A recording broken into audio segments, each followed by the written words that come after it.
Important है वो मैं बता रहा हूँ। उस सवार दोनों व्यक्ति का मुंह दबा कर ले जा रहे थे। पीछे बैठे व्यक्ति के पीठ पर एक लटकने वाला बैग था। उस दिन मंदिर के पास मेला में अपने पुत्र की खोजबीन हेतु प्रचार प्रसार करा रहे थे, तो उसी क्रम में इनके मोबाइल पर मोबाइल नंबर 9955473345 से फोन आया। रिसीव करने पर वह आदमी बोला कि लड़का खोज रहे हो। उसका नाम पूछने पर अपना नाम संजय यादव, थाना रघुनाथपुर बताया। कुछ देर के बाद वही व्यक्ति इनके मोबाइल पर फोन करके बोला कि इनका लड़का मिल गया है। तत्कालीन अनुमंडल पदाधिकारी महाराजगंज एवं स्थानीय थाना बसंतपुर के पुलिस पदाधिकारियों ने त्वरित कार्रवाई करते हुए मोबाइल नंबर स्वयं 100 के आधार पर संजय यादव को हिरासत में लेकर उससे पूछताछ किया। इसका कोई भी एविडेंस नहीं इनके पास, न अरेस्ट मेमो है, न इनकी स्टेशन डायरी में एंट्री है। और तो उसके द्वारा बताया गया कि दिनांक 2/8/2012 को गांव के कुछ लोगों के साथ मेला देखने गया था। उन्हीं में से एक लड़का नहीं लौटा था, उसको फोन कर रहा था। इनके बाद वादी के अपहृत पुत्र के संबंध में कुछ भी नहीं बताया गया। उसके बाद पुलिस द्वारा संजय यादव को छोड़ दिया गया। इसके बाद पुलिस कार्रवाई करती रही, किंतु इनके पुत्र रियाज आलम का कुछ पता नहीं चल सका। इस संबंध में बसंतपुर थाना कांड संख्या 194/12 दिनांक 3/8/12 धारा 363 365 के अंतर्गत अज्ञात के विरुद्ध मामला दर्ज किया गया है। उसके बाद के पैराग्राफ में खुद लिखते हैं, वर्ष 2009 में पैक्स चुनाव लड़े थे। उसके बाद लगातार वर्ष 2014 और 2019 में जीतकर अब तक पैक्स अध्यक्ष हैं तथा जन वितरण प्रणाली का काम करते हैं। वर्ष 2006 में पप्पू सिंह और प्रज्वल सिंह की मां मुखिया का चुनाव जीती थी। ठीक है, we are not concerned with that. This is, I am just showing the political rivalry. You are saying that the statements made in this report, supervision note है ना ये? This is report 3. This is a counter filed by the SP. हाँ, this is report 3. Yeah. In this report 3, it is stated that on the basis of the information with respect to the mobile number, one Sanjay Yadav was taken into custody and he was interrogated. Now the SP Siwan has to show from the case diary. Where is that? Yes. That he was taken into custody and then interrogation was made.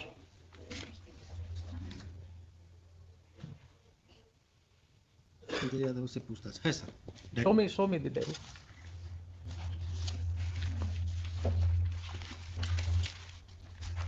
हिरासत में लेने का मतलब समझे आपने क्या होता है? नहीं, पूछताछ के लिए थाना पर लाया। He has been taken into custody. हिरासत का मतलब क्या हुआ? Custody. He has been taken into custody.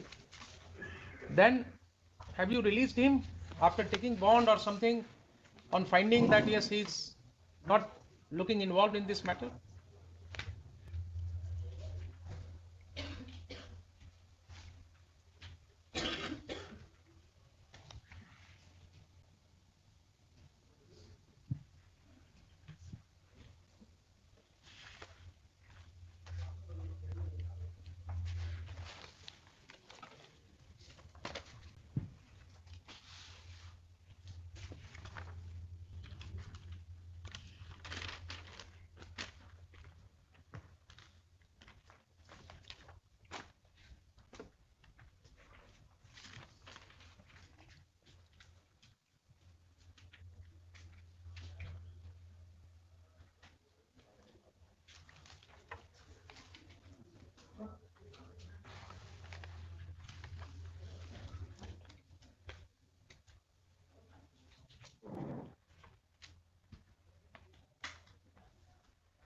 Nowhere in the case diary it is stated कि आपने संजय यादव को रिलीज कर दिया.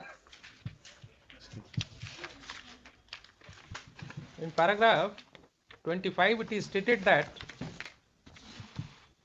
this our police निरीक्षक सो एवं सशस्त्र दल के द्वारा सो को लेकर वापस थाना आया. सो को थाना स्थित में रखा गया. उसके बाद पैरा 26 में आप कह रहे हैं कि उससे पूछताछ किया गया. He was a suspect. उसको आपने हिरासत में लिया. उसके बाद वो कहाँ गया? सर उस पर कोई एविडेंस नहीं आया तो उसको छोड़ने के कहाँ गया? आपने लिखा क्यों नहीं डायरी में? आप ऐसे रिलीज कर देंगे किसी को? नहीं सर, रिलीज तो आप पुलिस ऑफिसर हैं कि क्या हैं? आपको जिसको मर्जी हुआ उठा लेंगे, जब मर्जी होगा उठा लेंगे और जब मर्जी हुआ छोड़ देंगे without making any entry.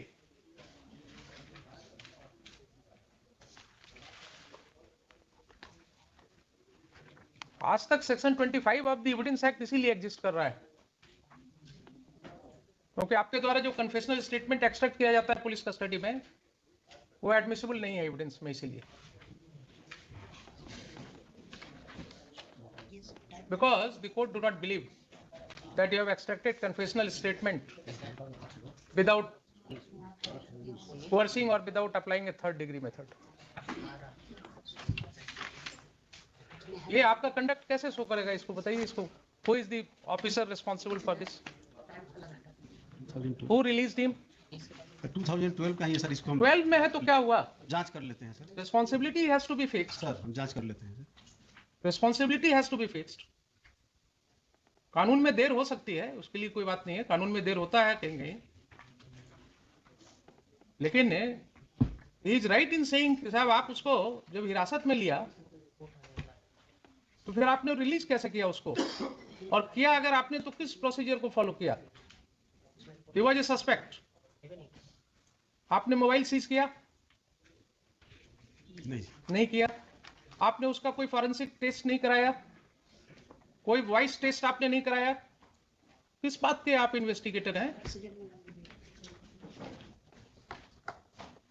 किस चीज के लिए पुलिस बनी है जब आप अपने सिटीजन्स को प्रोटेक्ट नहीं कर सकते? यही आपका लेवल ऑफ इन्वेस्टिगेशन है. इतना स्पेसिफिकली उसने आपको बताया कि साहब इस नंबर से मेरे यहाँ फोन आया, इस नंबर से मुझे दोबारा फोन आया, और आप उस मोबाइल को भी सीज नहीं कर रहे हैं. सीडीआर निकाला आपने उसका? नहीं सर, उसका बताया कि गलती से फोन लग गया था, इसीलिए सर उसको छोड़ा. गलती से लग गया था. कंप्लेनेंट से भी बात पूछा था सर इसके बारे में सर. गलती से लग गया था. बता रहे थे कि नहीं सर वो इन्वॉल्व नहीं था. गलती से कहाँ स्टेटमेंट है उसका? नहीं सर, मैंने इधर जब उनसे पूछताछ की थी तब बता रहे हैं. आपके सामने जो है ना, बड़ा मुश्किल है लोगों को बोलना. बात समझ में नहीं आती है. आप जब वर्दी में निकलते हैं तो आपकी जो धौंस होती है ना, उसमें सच बोलने वाले को भी बड़ा दिक्कत होता है कि कहाँ आप उसको फंसा देंगे. जो व्यक्ति बोल रहा है 2012 में जिस समय उसके बच्चे का किडनैपिंग हुआ, उसने बोला, अब क्या बोलेगा आपसे जब वो देख लिया कि साहब मेरा सारा कहा हुआ वैसे ही कर वैसे रह गया, पुलिस ने कुछ नहीं किया. अब तो उसकी रही सही हिम्मत जो होगी वो भी समाप्त हो गई होगी. Your Lordship, I may be permitted to highlight few more things. Kindly see page 14 of the. Who has done it? Let me know. Take note of it, Mr. Khan. Please take note of it. Who has dealt with this matter? And reopen the whole investigation. Reopen the whole investigation of this case. This is not inspiring confidence of the court. आपको confidence लग रहा है क्या इस तरह के investigation में? Sir यह केस अननोन हुआ था सर. क्वेश्चन है अननोन हुआ था, but in course of investigation 2 दिन के बाद वो कहता है कि साहब 2/8 को हमारा लड़का को ले जाया गया, जो क्लू आया है कि मोटरसाइकिल पर उसको ले जाया जा रहा था. 2 दिन के बाद वो बता रहा है कि देखिए इस मोबाइल नंबर से मुझे फोन आया, उसने ऐसे सब बातें कही. तो बहुत छोटी सी बात थी, आप उस मोबाइल को तो जब्त करते, आप उसका फॉरेंसिक टेस्ट करवाते. कुछ नहीं किया आपने. आपने कंट्री जिस व्यक्ति ने फोन किया उसको उठा करके ले आए थाने में, उसका स्टेटमेंट रिकॉर्ड किया और फिर बिना कोई खाना पूर्ति किए हुए भी उसको रिलीज कर दिया. ये आपका वर्किंग्स बता रहा है, ये दिखा रहा है कि हमारे यहाँ पुलिस कैसे काम कर रही है. ये आपकी मर्जी पर है ना, जब चाहे आप किसी को उठा लें यहां से. अभी कल भी एक मैटर आया हमारे यहाँ कि पुलिस ने घर से उठा लिया. आपके एसआई का रिपोर्ट है, उसमें कोई जनरल पब्लिक का नहीं है, पुलिस ऑफिसर का रिपोर्ट है कि उस व्यक्ति को उसके घर से उठाया गया और उसका अरेस्ट दिखाया जा रहा है रोड पर से कि साहब पिस्टल के साथ घूम रहा था. तो आधा तो लोगों को आप क्रिमिनल बना रहे हैं.